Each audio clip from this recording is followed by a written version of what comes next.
अस्सलामुअलैकुम। आप देख रहे हैं एसके लर्निंग। मैं हूं Afzal Mehsud Sai. Chapter number 1 group number 2 MDCAT 2020-23 Sindh board biology.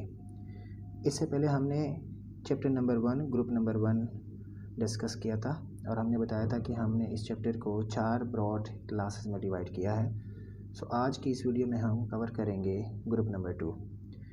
उम्मीद करते हैं कि अगर आप चारों ग्रुप नंबर 1, 2, 3 एंड 4 कवर करेंगे तो आपका biology grade 11th chapter number 1 मुकम्मल तौर पर क्लियर हो जाएगा। चलते हैं एमसीक्यूज़ की तरफ। MCQs number 1, hydrated carbon is the name of dash. Hydrated carbon किसको बोलते हैं? Carbohydrate, hydrocarbons, proteins, lipids. Hydrated carbon जो हैं हम कार्बोहाइड्रेट को कहते हैं। करेक्ट ऑप्शन जो है carbohydrate. 22, the polyhydroxy carbonyl compounds containing carbon, hydrogen, oxygen and having hydrogen and oxygen in 2:1 ratio are called.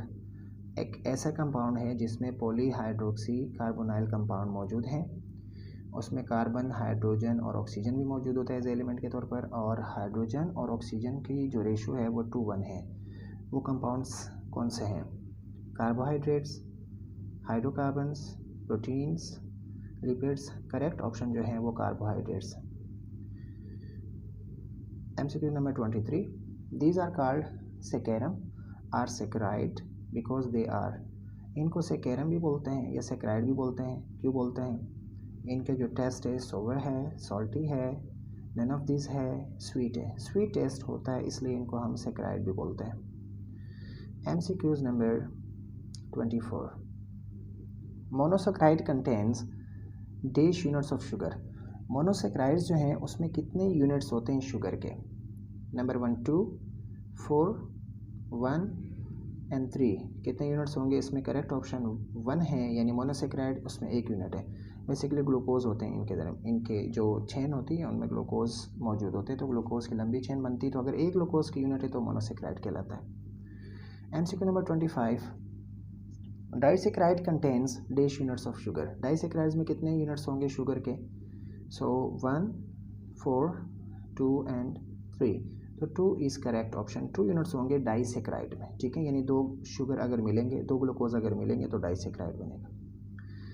Number 26, dash is important sugar from biological point of view. Biological point of view से जो सबसे important sugar है वो कौन सी है? Triose यानी 3 carbon वाली, hexose 4 carbon वाली, पेंटोज 5 कार्बन वाली एंड टेट्रोज 4 कार्बन वाली। So hexose is the correct option.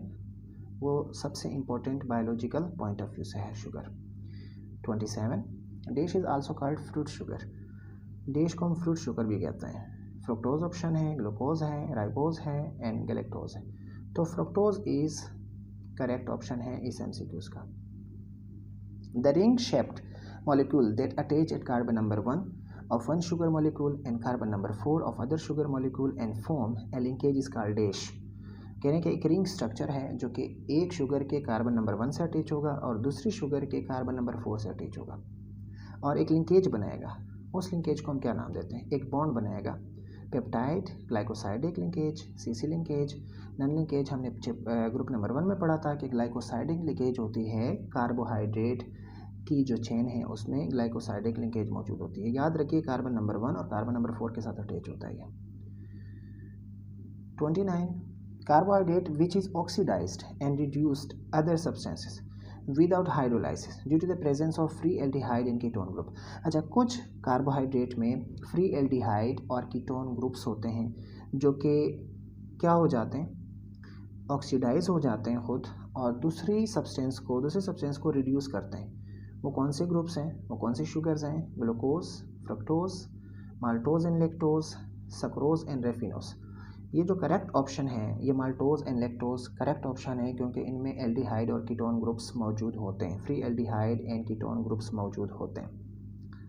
Number 30, carbohydrates which do not oxidize and do not reduce other substances without hydrolysis due to the absence of free aldehyde and ketone groups are in ये जो carbohydrates हैं इनमें aldehyde और ketone groups मौजूद नहीं होंगे और ये विदाउट हाइड्रोलाइसिस के दूसरी चीज़ों को रिड्यूस नहीं करेंगे और ख़ुद ऑक्सीडाइज नहीं होंगी। ये कौन से ग्रुप्स हैं? Glucose, fructose, maltose and lactose, sucrose and raffinose. Sucrose and raffinose correct option हैं जो कि ऑक्सीडाइज नहीं होते और दूसरे सब्सटेंसेस को रिड्यूस नहीं करते क्योंकि इनमें फ्री जो एल्डिहाइड और कीटोन ग्रुप्स हैं वो मौजूद नहीं हैं। MCQ number 31, plants transport sugar from leaf to sink, यानी फ्रूट्स लीफ में चूँकि शुगर बनती है और वो कहाँ ट्रांसफ़र होगी? फ्रूट तक, उसको हम सिंक भी बोलते हैं। In the form of non reducing wear glycosidic bond formed between dash groups of both sugar, दोनों शुगर के ग्रुप्स के साथ अटैच होगा और एक ग्लाइकोसाइडिक बॉन्ड बनेगा। ठीक है, तो वो ग्रुप क्या कहलाता है?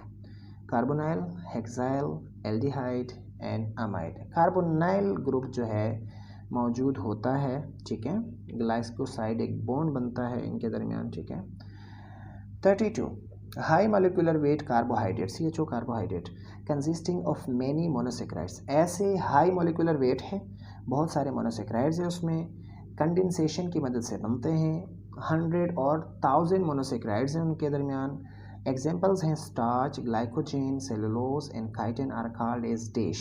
हाई मॉलिक्यूलर वेट है, कंडेंसेशन से बनते हैं, 100 एंड 1000 मोनोसेक्राइड्स मिलकर बनते हैं। एग्जाम्पल है starch, glycogen, cellulose and chitin. इनकी जो एग्जाम्पल्स है वो क्या है? Monosaccharides, polysaccharides, aldehyde and amide.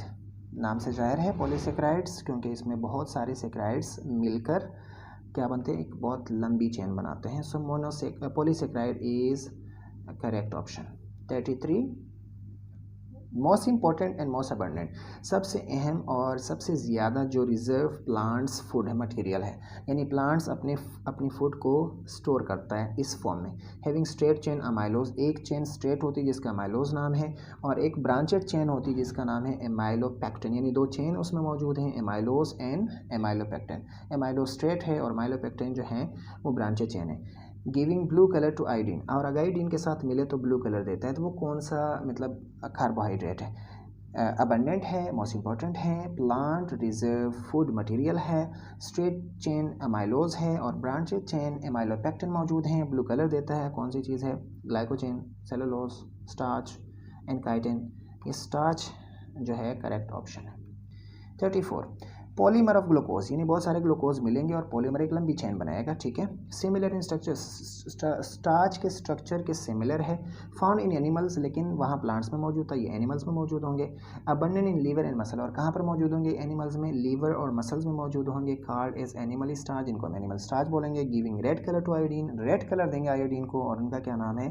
दोबारा मैं रिपीट करता हूँ, पॉलीमर है ग्लूकोज का, स्टार्च के स्ट्रक्चर के जैसा स्ट्रक्चर है, एनिमल्स में फाउंड होते हैं और ज़्यादातर पाए जाते हैं लीवर एंड मसल्स में और इनको एनिमल स्टार्च भी कहते हैं। रेड कलर देता है आयोडीन के साथ।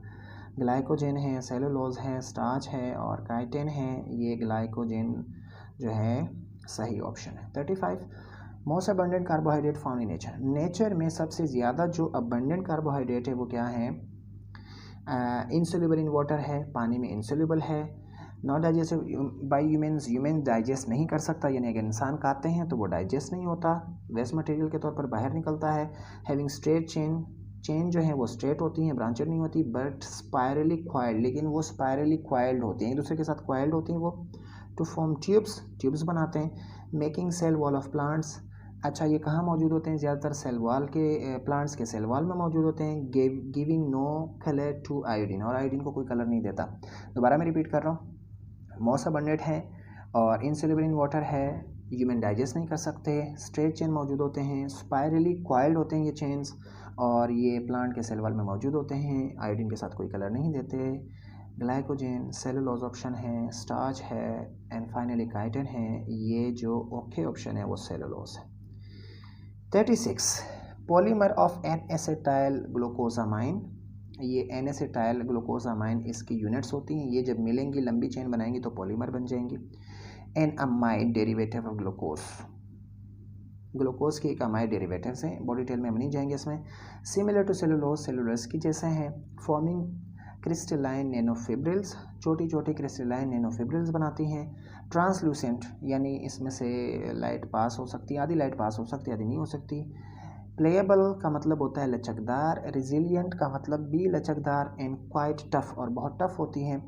Found in exoskeleton of insect, अक्सर जो इंसेक्ट है इनकी एक्सोस्केलेटन होती है वहाँ पाई जाती है। और ये कौन सा कार्बोहाइड्रेट है? ग्लाइकोजन है, सेलुलोज है, स्टार्च है एंड काइटिन, ये काइटिन है। ठीक है, आप एक्सोस्केलेटन ऑफ इंसेक्ट के उससे भी याद रख सकते हैं। Correct option is chitin. 37, some sugar molecules are mirror images of each other, कुछ शुगर मॉलिक्यूल्स मिरर इमेजेस होते हैं। फॉर एग्जांपल अगर हम अपने हाथ आमने सामने रखते हैं तो ये मिरर इमेजेस हैं। ये फेनोमेना, इस अमल को हम क्या नाम देते हैं? Isomerism, beta isomers, stereo isomers and beta isomers. So correct option is stereo isomers. ठीक है। 38, most of the sugars are right handed, बहुत सारी शुगर जो होती हैं वो राइट हैंडेड होती हैं। They are sweet in taste, ये ज़्यादातर स्वीट इन टेस्ट होते हैं। Proteins are also right handed, protein भी राइट हैंडेड है। So the enzymes are also right handed, इसलिए एंजाइम भी राइट हैंडेड होते हैं ताकि उनको डाइजेस्ट कर सकें। But use by diabetic patient are left handed, लेकिन कुछ शुगर्स ऐसी हैं जो कि डायबिटिक पेशेंट लेते हैं वो लेफ्ट हैंडेड होते हैं विद ज़ीरो कैलोरीज। ज़ाहिर सी बात है वो एंजाइम्स जो हैं चूँकि राइट हैंडेड होते हैं वो उनको हाइड्रोलाइज नहीं करते, डाइजेस्ट नहीं करते, इसलिए कोई कैलोरी पैदा नहीं होती। इन does not break by enzyme उनको ब्रेक नहीं करते। कौन से हैं? Natural sweets, glucose, artificial sweetener and sugar. Artificial sweetener जो है वो क्या हैं? लेफ़्ट हैंडेड होते हैं, वो डायबिटिक पेशेंट यूज़ कर सकते हैं क्योंकि जो एंजाइम्स मौजूद हैं वो एंजाइम उनको हाइड्रोलाइज नहीं कर सकते, कैटेलाइज नहीं कर सकते, इसलिए कैलोरीज बनेंगी नहीं और पेशेंट के लिए मसला नहीं बनेगा। सो आर्टिफिशियल स्वीटनर जो है करेक्ट ऑप्शन है। This is from my side, thank you.